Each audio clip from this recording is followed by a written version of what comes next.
Hello!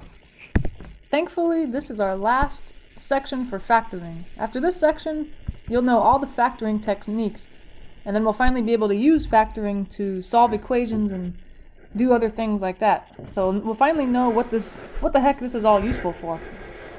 But I know we've had a lot of techniques so far, right? Maybe we can see if we can list them just to kind of keep track of them. I think the first factoring method that we learned, let's see, just in case you're keeping track, because there were a lot of them.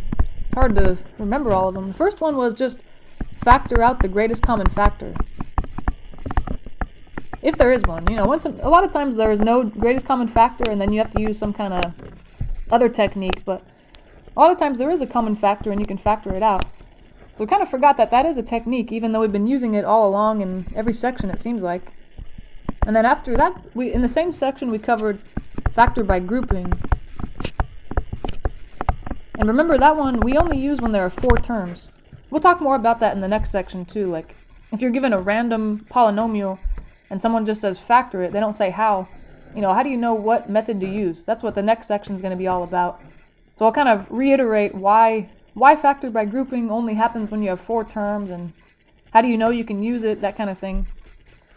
But then factor by grouping, the next section was dedicated to factoring trinomials of the form x squared plus bx plus c. So remember, those ones were fairly simple. As long as there's a coefficient of 1 in front of x squared, then it should be a fairly simple one. That was, the next section. After that, there was another section which was the hardest factoring technique. And all you'd have to do to get a problem where you have to use the hardest factoring technique is all of a sudden if there's a number in front of x squared. I guess that means that there's a coefficient of x squared that's not 1. It's something other than 1.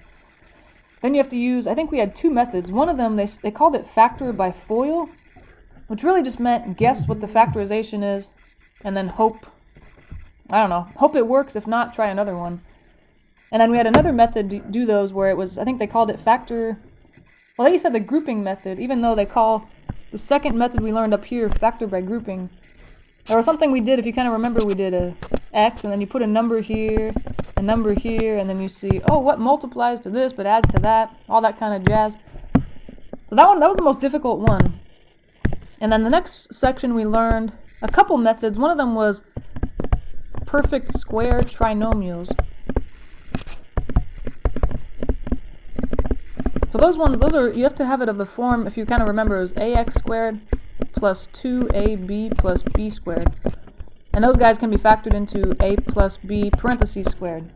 So those ones, I guess they're special because they factor into 2 of the same factor, a plus b times a plus b, which you could write as a plus b squared. And then the 6th factoring technique that we learned was the difference of squares. And that'll kind of catch us up to where we are now. Alright, so in this section we have, I guess they're 2 separate techniques, but they're actually very similar. It's just kind of a different little formula you're going to use, but it's really similar, really the exact same idea. So it's the first one we're going to learn difference of cubes.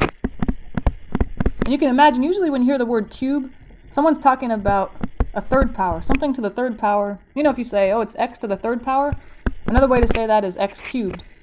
And then the sum of cubes, that's kind of similar. So really, if you see a third power, a variable to a third power, then you probably know you're going to use one of those techniques that we're about to learn right now. So there are really 8 factoring techniques, which is a lot. And that's why the next section after this is really dedicated to, if you're given a random polynomial, how do you know which of these 8 techniques to use? It's kind of tough, but we'll have kind of a guideline and it'll make it a lot easier. Alright, but let's look and see here, just to see what these last 2 methods are. But just to get the hang of it, or just to get an idea of what we're going to do, let's look at example 1 up here.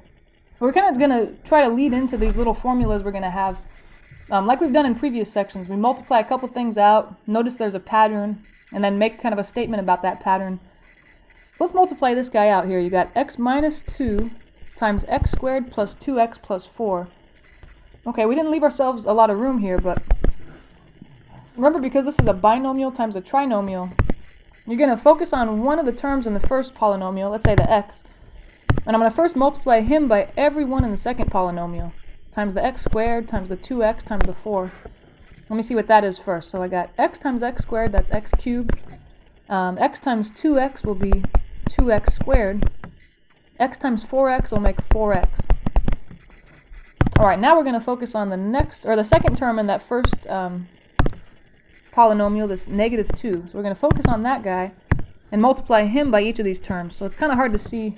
Maybe I'll erase this red box here. That's kind of confusing. Okay. Let me see. Let me grab that red. If I do negative 2 times each of these terms, it'll be negative 2 times x squared, negative 2 times 2x, and then negative 2 times 4. So we'll see what we get there. So first, negative 2 times negative 2 times x squared will be negative 2x squared. Negative 2 times 2x will make negative 4x. And then the last guy, negative 2 times positive 4 is negative 8. And now we'll see if we can combine like terms here. I see x cubed is the only term of its kind, so he'll just bring down. But notice that this 2x squared and this negative 2x squared cancel, as do the 4x here and the negative 4x there. So really all that's left was the x cubed in the front and then this negative 8 at the end. So it's kind of interesting that we multiplied a binomial because it had 2 terms times a trinomial because it had 3 terms. Usually when you multiply those out, you end up with a bunch of terms, maybe four terms or so after you combine like terms. But we actually here only ended up with 2 because a lot of things canceled. So there must be something special about those 2 things we multiplied. And again, in factoring we're trying to go backwards. So we're trying to make a statement about what if you were given the answer here, this x cubed minus 8, and they said, oh, factor it. Well, actually the answer would be what you were started with here, x minus 2 times x squared plus 2x plus 4. It would be hard to remember where it came from and what it looks like. So I guess these 2 last techniques that we're learning, they're very kind of formulaic. You have to either memorize this formula right here for the difference of cubes, or you have to, if you're taking an exam, you're probably able to use a note card, So if you come to the next exam in person, one of those in-person exams, and you're allowed a note card, you're going to want to write these formulas on your note card for sure, because they're hard to remember, but they're easy to use if you happen to have them in front of you. So difference of cubes, I guess that would be, notice on the left side of this formula, it's a cubed minus b cubed. That's kind of what we have here in our answer. Like for example 1, I have x cubed, okay, that's something cubed. And then this 8 is meant to be b cubed, because you're thinking of 8 as 2 to the 3rd power. So in this example that we have here, a is x, because you're cubing x, and b is 2, since you're cubing 2 to get 8. So we wouldn't use the second formula because, well, we don't have what we see on the left side of this formula, the a plus b cubed. I guess the difference is I don't see a plus here. You notice this is a minus, not a plus. So it's kind of the distinguishing factor, and that's why they call the top one the difference of cubes, because you're subtracting the 2. So notice it's a cubed minus b cubed. But sum, remember that means addition. So we're adding the 2 terms, a cubed plus b cubed. So it's really how you distinguish which of these formulas am I going to use, Alright. So you've kind of got the idea. It takes a little getting used to, but you know what? This is actually really similar, kind of in process to the difference of squares that we saw in the previous section. It's kind of very formulaic. But let's try this first one. Oh, wait, you know what? I have right here x cubed minus 8. That's exactly what we just started with, huh? Let's try something else, sorry. I'll change it on your notes because that's kind of boring. Let's try something else like, I'm going to try y cubed minus, about 64? Oh no, the next one's a 64. Let's change that to, what else? How about 125? That's a good one. I know it seems like a big number, but when you cube things, they get big. Alright, let's try that guy. So alright, first I gotta think, is this gonna be a difference of cubes or a sum of cubes? Well, I see that there's a minus in between my 2 terms here. Since it's a minus, it's gonna be the difference of cubes. So I'm gonna, if you want, just to get the hang of this, you can just kind of write the formula right here, so it's right next to you. A cubed minus b cubed.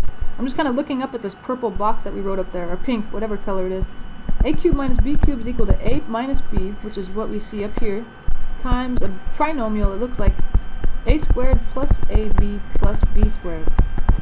So I just, like I said, copying this exact formula that's in this pink or purple box up here at the top. Alright, now all I have to do is figure out what my specific a and b values are, and then fill them into this formula, and that's pretty much it. So here in this example, the first term I have is y cubed, So it must be that a is y. Because remember, a represents the thing that you're cubing to get the first term. And then b represents the thing you're cubing to get the second term. So b cubed must be 125. That means b must be, okay, what can you cube to get 125? It happens to be 5. Because 5 to the third power, 5 times 5 times 5 is 125. So really all I have to do is take all the a's in this little formula, replace them with y, and take all the b's in this formula, replace them with 5.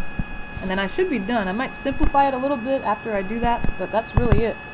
As soon as you fill everything in. But remember that the thing we're looking for is the right side of this equation. The a minus b, a squared plus ab plus b squared. That's really what we want. So the left side doesn't matter because you notice the left side, a cubed minus b cubed, that's what you're starting with.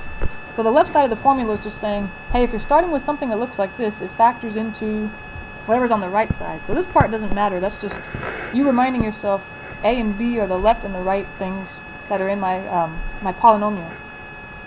Alright, so like we said, we're just going to take every a, like this a here, replace it with y, because we've identified that our special value of a is y, replace b with 5. So the first factor is going to be y minus 5.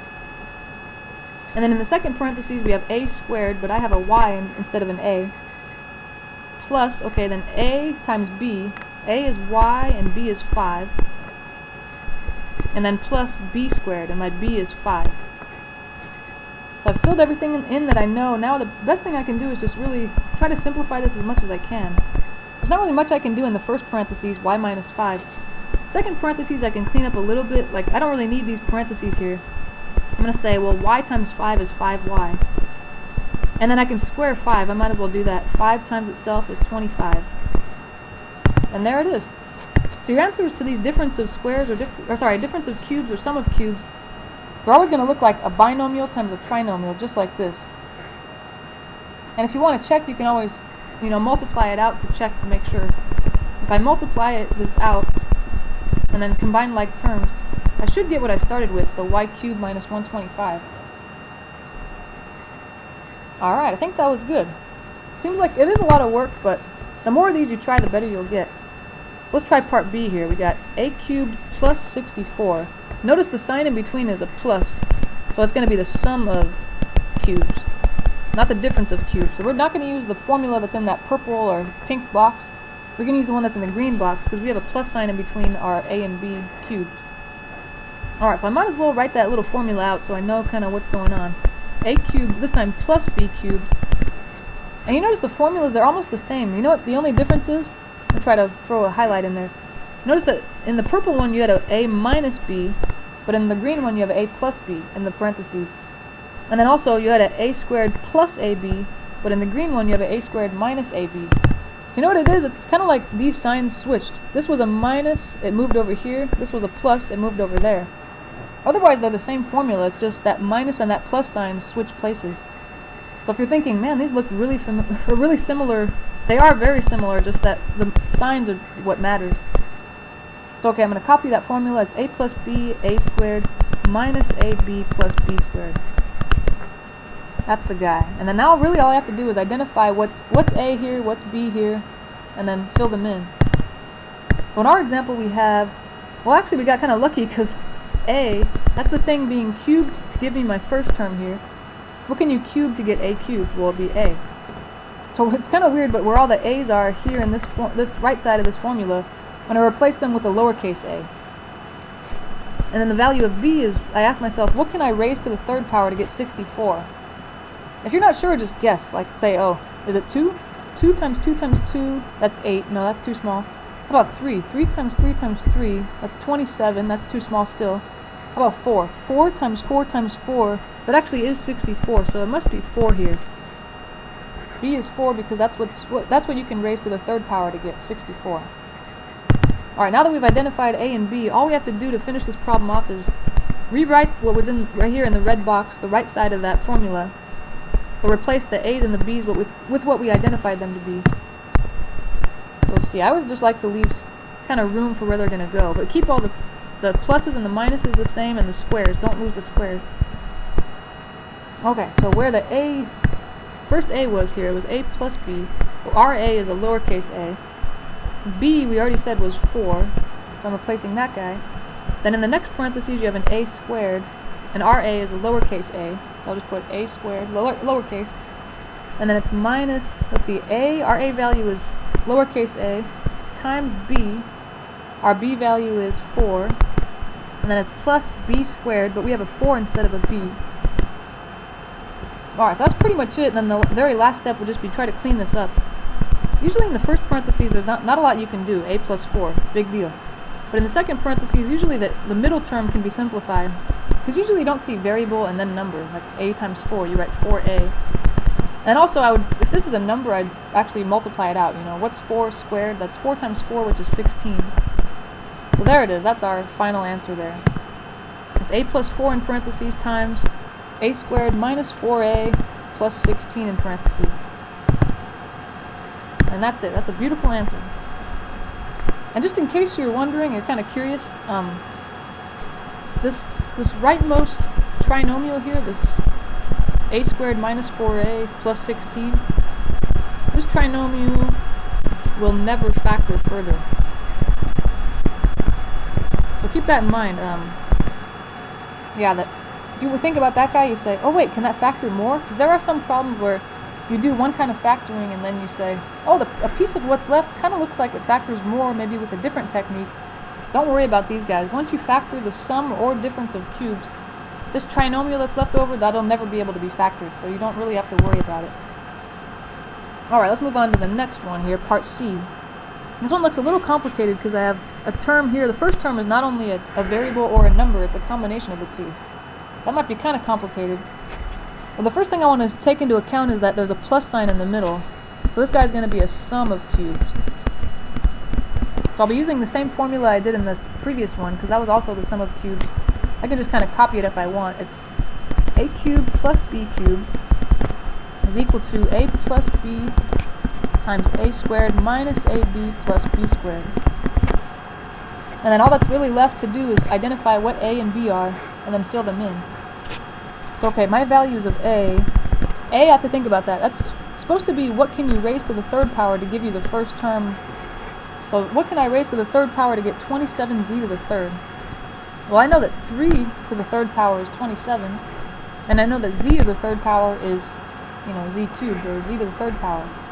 So this must be it, because if I raise that to the third power, that's exactly my first term, because 3 to the third power is 27, and then z to the third power.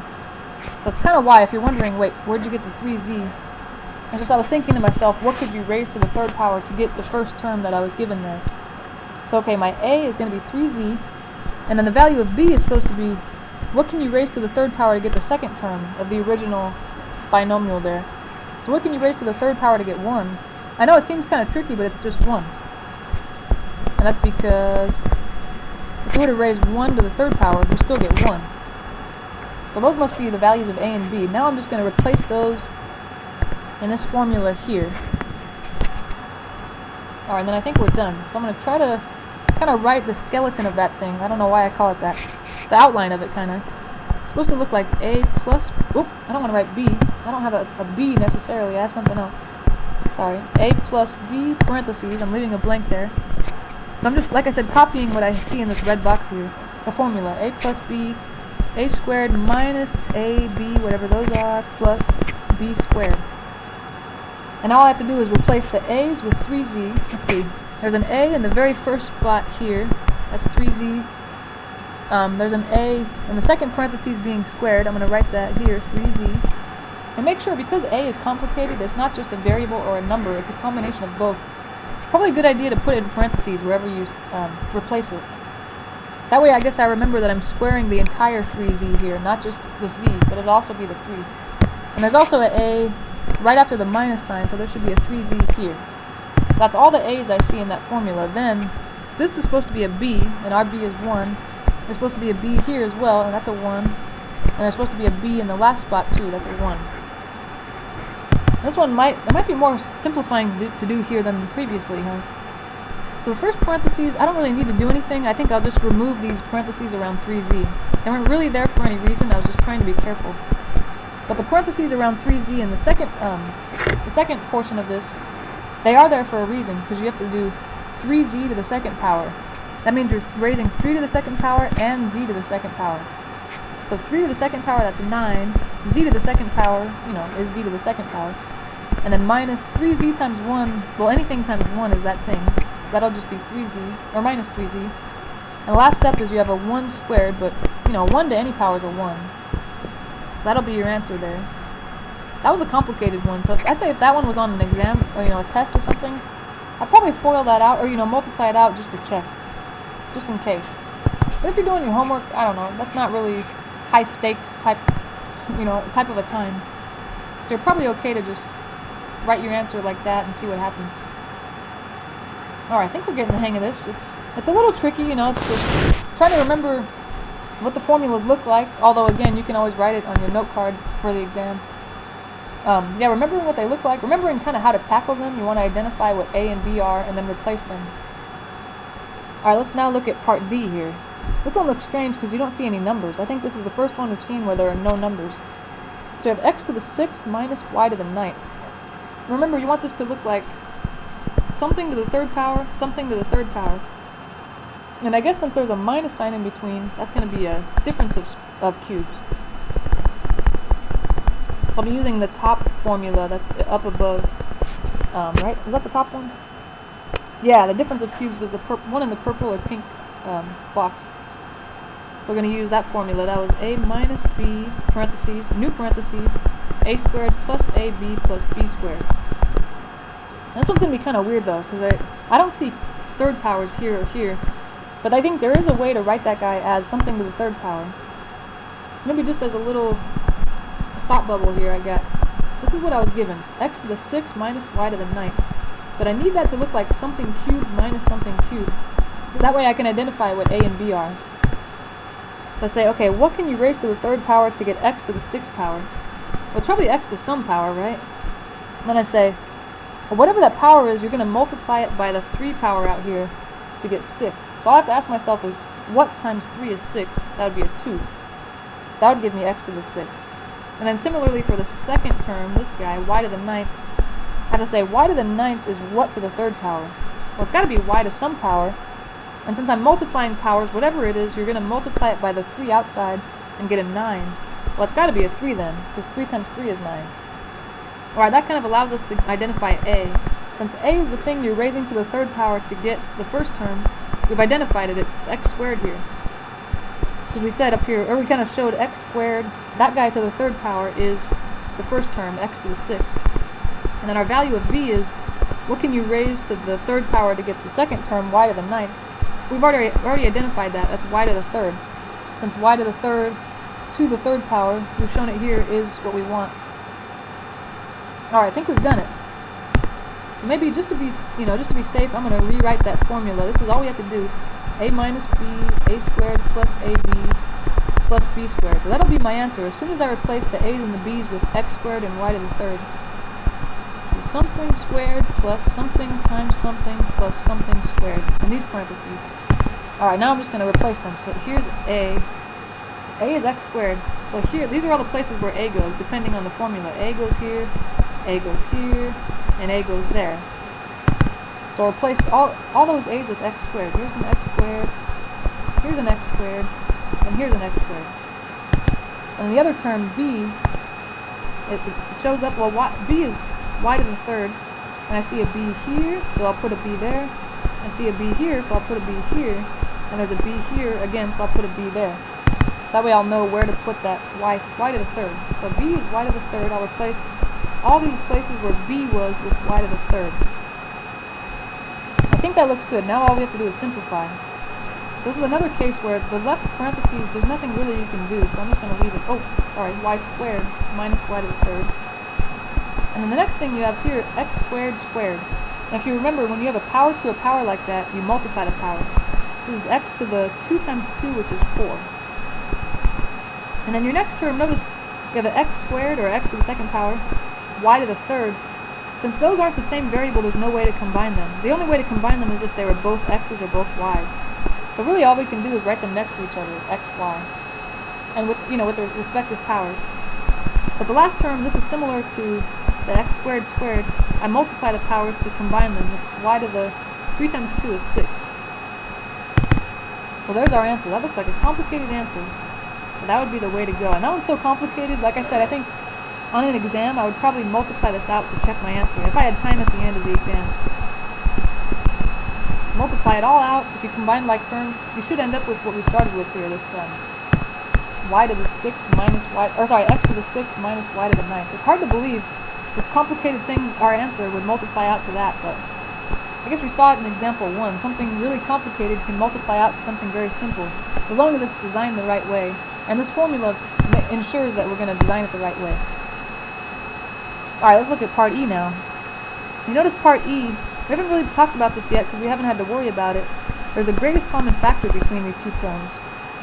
So that's probably the first thing you want to think of. Like I said, with any type of factoring technique, can I factor out any kind of greatest common factor? So looking at those two terms, they don't have a variable in common, but they do at least have a 2 in common. And I think even though that doesn't seem like a lot to factor out, if I didn't factor the 2 out, I would be really stuck here. Because notice that the first term is 2y to the 3rd. Well, the y to the 3rd part, that is something to the 3rd power, but 2 is not something to the 3rd power, and neither is 250. Oh, look at that. I factored the 2 out. Come on. So whoops, I put 250 there. I say 2 times what is 250? That would be 125. Come on, oh my gosh. But anyway, yeah, if I left it as 250, I didn't factor a 2 out, it would be impossible to factor this as a difference of cubes or a sum of cubes, since 250 is not a cube. But now that I factor the 2 out, I notice what's left, the y to the 3rd, that's something to the 3rd power. 125 is 5 to the 3rd power. So I think we're doing good. The thing that's left in the parentheses there can be factored more. So it'll be 2 times, and then now I've identified, this is a difference of cubes since there's a minus. I'll be using that formula. I'm just going to write it right now. It's a minus b, a squared plus ab plus b squared. And I think, let's see, if I identify what a and b are, if I look at the first term, it's y to the 3rd, you just say, what's being raised to the 3rd power to get that term? Well, it's y. So my a value is y here, and then the b value would be, what can you raise to the 3rd power to get the second term, 125? We've kind of talked about it right here. 5 to the 3rd power is 125. So I'm just going to take what I wrote just now, replace the a's with y, and replace the b's with 5. And I should be done with this problem. I mean, I might have to simplify a little bit, but that's not a big deal. Okay, let's see. Our a is y. There was an a here, so I'll put a y for that guy. There was an a here, so I'll put a y for that guy. And there was also an a here, so I'll put a y for that guy. And the second term we have is b, but we said b was 5. But where all the b's are, I'm going to put a 5. 5 here. Oh wait, I put a plus sign. Come on. That's a minus there. Don't be silly. Sorry about that, guy. Minus. Hello. Oops. All I had to do, look at that. Those are the kind of silly mistakes I make. All I literally had to do was bring that sign down exactly as it was, and I can't even do that. Sheesh. And here's a b also, that should be 5. Here's a b, that should be 5. Alright, well, basically done. We just have to simplify this if possible. The 2's kind of hanging out in the front. Y minus 5 is hanging out. Not much you can do with that. This y squared, there's not much you can do with that. But here, if y times 5, you might as well write 5y. And then the 5 to the 2nd power, I think they'll expect you to just say 5 to the 2nd power is 25. And actually write the answer out like that. But that's a good looking answer, I think. Just keep in mind, yeah, that factoring, it means to write your polynomial that you're given as the product of a couple things. So notice we wrote our polynomial, which was 2y to the 3rd minus 250. That's not a product of things, right? That's two things being subtracted as the product of 2 and y minus 5. And so that's really what factoring means. It means take these terms that are adding or subtracting with each other and try to write it as a few things multiplying together. That's really what factoring is, and we've done that. We have it looking like 2 times y minus 5 times y squared plus 5y, etc. So we did a good job. And this is one, look how complicated this thing is. It's really hard to believe that if you multiply that out, you're going to get something so simple as like the one we started with, y to the 3rd, 2y to the 3rd minus 250. But it's true, if you were to multiply this out, maybe y minus 5 times y squared plus 5y plus 25. If you multiply those two guys like we did in example 1, combine like terms, you should be left with only 2 terms, and then once you have those two, you distribute the 2 in, and then I think you will get what we started with. It's kind of hard to believe, right? Because it's so simple, but that's kind of how these guys work. Alright, let's try this last one here. This one, it looks uglier, like, oh my gosh, what is this thing? rs to the second power plus 64 rs? It's like, I don't know about that guy. Is that supposed to be like... You know what I just realized? I think it's right on your guys's, but I have the wrong power on s. This should be a s to the 4th power. Sorry about that. Let me rewrite it because it's hard to see. It should be rs to the 4th plus 64 rs. Sorry, it shouldn't be a second power. I don't know where I got that. Alright. Now this for sure does not look like a few cubes, you know, because the left term, this guy, is supposed to be looking like something to the 3rd power. And this guy as well, but neither of them really look like something to the 3rd power. I guess the 64, we've seen before that that's 4 to the 3rd power, but he's the only guy that kind of behaves here. So it seems like a strange problem, like, can I even use this method? But I have to remember that if there is a greatest common factor, I should factor it out first, and then once you do that, it should be clearer what to do. So looking at those two terms, I see that they both have an r in common and an s. But I can only take one of each out, because each of them only has one r to spare, and then the smaller one has only one s. I couldn't take away more than one s. So okay, if I take away the rs, what's left there? Well, from the first term I took the r, I took one of the s's, but there must be 3 left. And from the second term I took the r and the s, so all that's left is the 64. And now that I see what's in the parentheses, these are 2 cubes, right? This is s to the 3rd power, that's a cube. 64 is a cube, that's 4 to the 3rd power. Okay, and then since there's a plus in between, this is going to be the sum of cubes, so I'm going to use that formula. It's going to be the a cubed plus b cubed, that's what we're starting with. It should factor into a plus b, a squared minus ab plus b squared. So that's what we want. But in our specific example, we have a. Okay, a is supposed to be the thing you're cubing to get the first term here. So you say, what can I raise to the 3rd power to get s cubed? Well, it'd be s. And then b should be, what can you raise to the 3rd power to get the second term, 64? We kind of already talked about it. 4 to the 3rd power is 64. Alright, we're almost done. All we have to do now is take this formula. I'm going to leave a and b blank for now. Something plus something, and then something squared minus something times something plus something squared. But where all the a's are, I'm going to replace them with s, because we've identified that a is an s in this example. This was an a from the formula. This was an a from the formula, so that should be an s. There's one more a, he goes here. Oops, I was going to put a literal a, an s.